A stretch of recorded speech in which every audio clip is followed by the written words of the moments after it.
પશ્ચિમ બંગાળના મતદાતાઓએ 2021ના રાજકીય સમીકરણને સંપૂર્ણપણે બદલી નાખ્યું છે। ટીએમસી સત્તાથી બહાર થઈ ગઈ છે અને ભાજપને પહેલી વખત સરકાર બનાવવાનો મોકો મળ્યો છે।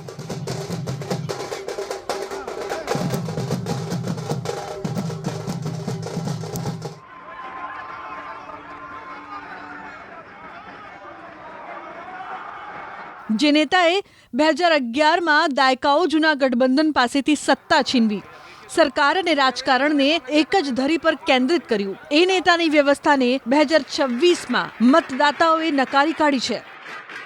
સમકાલીન ભારતીય રાજકારણમાં બહુ ઓછા નેતાઓને મમતા બેનર્જીની જેમ પોતાની પાર્ટીનું સંપૂર્ણ પ્રતિનિધિત્વ કરવાનો મોકો મળ્યો છે। 15 વર્ષમાં નેતા અને સંગઠન વચ્ચેનો તફાવત લગભગ પૂરેપૂરો ઓગળી ગયો હતો। તેમની સરકારમાં શાસન, કલ્યાણકારી યોજનાઓ, ઉમેદવારોની પસંદગી અને ચૂંટણી સંદેશા બધું જ કેન્દ્રીકૃત તંત્ર દ્વારા સંચાલિત થતું રહ્યું। ચારે બાજુ બસ મમતાનો જ સિક્કો ચાલતો રહ્યો। પરંતુ ભાજપ સત્તામાં આવતા જ કંઈક નવા જૂની થશે એવા સંકેત સુવેન્દુ અધિકારીએ આપી દીધા છે। यहाँ का जनता ने मुझे 2 बार एमपी और 3 बार एमएलए बनाया। पिछले बार मुख्यमंत्री को हराया। मैं सब प्रणाम करने के लिए आया था। यहाँ बजरंगबली जी है और हमारी जो कार्यकर्ता दिन रात मेहनत किया। 500 से ज्यादा फर्जी एफआईआर उनके खिलाफ हुआ, जेल में डाला। 400 बीजेपी वर्कर जेल में बिताया। इतना अत्याचार किया। मैं उनको बताया शांति रखो, जो कानूनी कार्रवाई करना पड़ेगा, जो गुंडा के खिलाफ, भ्रष्टाचारी के खिलाफ, वो आने वाला बीजेपी सरकार कानून के अंदर करेगा। आने वाला 2-3 दिन विजय जुलूस करने का जरूरत नहीं है। बीजेपी सरकार बन जाने के बाद पुलिस का इजाजत लेकर थैंक्स गिविंग सेरेमनी करें। लोगों का इतना प्यार सर, इतना हुजूम आपके लिए, ये बड़ा लंबा रिश्ता है। 2003 से आज 23 साल का लंबा रिश्ता है। आगे भी चलेगा, मरते दम तक रहेगा। ટીએમસીની હાર એ રાજકીય સફર પર વિરામ છે। આ સફર ત્યારે શરૂ થઈ હતી જ્યારે મમતા બેનર્જીએ 34 વર્ષ જૂના ડાબેરીઓના શાસનનો અંત લાવ્યો। તેમણે એવી સરકાર બનાવી જે કલ્યાણકારી યોજનાઓના વિસ્તરણ, વહીવટી નિયંત્રણ અને સતત રાજકીય મોબિલાઇઝેશન પર આધારિત હતી। એક સમય હતો જ્યારે મમતા બેનર્જી પ્રતિકૂળ પરિસ્થિતિને પોતાના ફાયદામાં ફેરવી દીધી હતી। આ વખતે મમતા એવા જ પ્રતિકૂળ પડકારોનો સામનો કરવામાં નિષ્ફળ રહ્યા।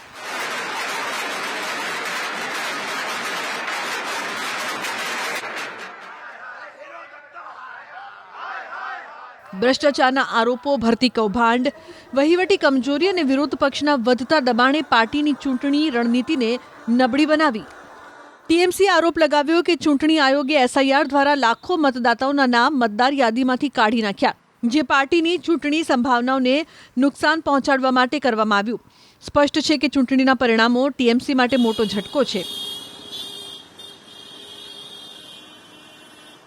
શરૂઆતના ટ્રેન્ડમાં ભાજપની આગળ વધતી સ્થિતિને જોતા મમતા બેનર્જીએ પોતાના કાર્યકરોને સંયમ રાખવા અપીલ કરી। મતલબ કે મમતાને છેલ્લે સુધી એવી આશા હતી કે પિક્ચર પલટાશે અને ટીએમસી જીતશે, પરંતુ એમાંનું કંઈ જ ન થયું।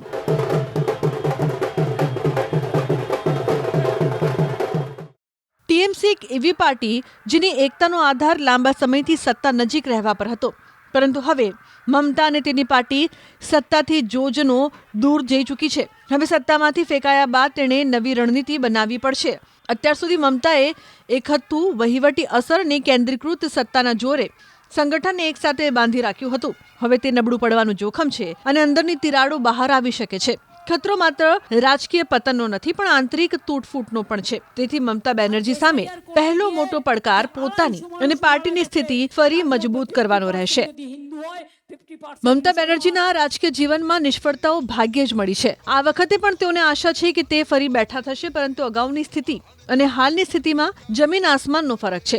હવે તેઓ 15 વર્ષ સુધી પાવર ભોગવ્યા બાદ ફરી વિરોધ પક્ષની ભૂમિકામાં આવી રહ્યા છે। તેમની નવી ભૂમિકા પર હવે સૌની નજર રહેશે। રાષ્ટ્રીય સ્તરે પણ આ પરિણામના ઘણા અર્થ છે। પશ્ચિમ બંગાળમાં હારથી વિરોધ પક્ષની રચના તાત્કાલિક રીતે નબળી પડી શકે છે, કારણ કે ટીએમસી એક મહત્વપૂર્ણ પ્રાદેશિક અવાજના રૂપમાં હતી। 2026નો નિર્ણય મહત્વપૂર્ણ છે। એક એવા નેતા જેને ક્યારેય રાજ્યથી અલગ માનવામાં આવતા નહોતા, આ નેતા અત્યારે એક નવા અને પડકારજનક પડાવ પર ઊભા છે, એ પણ એવા સમયે જ્યારે તેમની નેતૃત્વ ક્ષમતા જે વામણી પુરવાર થઈ ચૂકી છે। ઘણા રાજકીય વિશ્લેષકો માને છે કે મમતા બેનર્જી હજુ પણ પશ્ચિમ બંગાળના એકમાત્ર એવા નેતા છે જેમને સમગ્ર રાજ્યમાં વિવિધ વિસ્તારો, વર્ગો અને સમુદાયોનું વ્યાપક સમર્થન છે. રાજકીય રણનીતિ સમજવાની, મતદાતાઓ સાથે જોડાવાની અને સંઘર્ષનો સામનો કરવાની તેમની સ્વાભાવિક ક્ષમતા હજુ પણ યથાવત છે. મમતાના સમર્થકો તો ત્યાં સુધી કહી રહ્યા છે કે દીદી તરીકે જાણીતા મમતા બેનર્જી માટે આ ચૂંટણી પરિણામો ન તો પતન છે ને ન તો અંત. એવામાં હવે જોવાનું એ રહેશે કે દીદીની આગામી રણનીતિ શું હશે.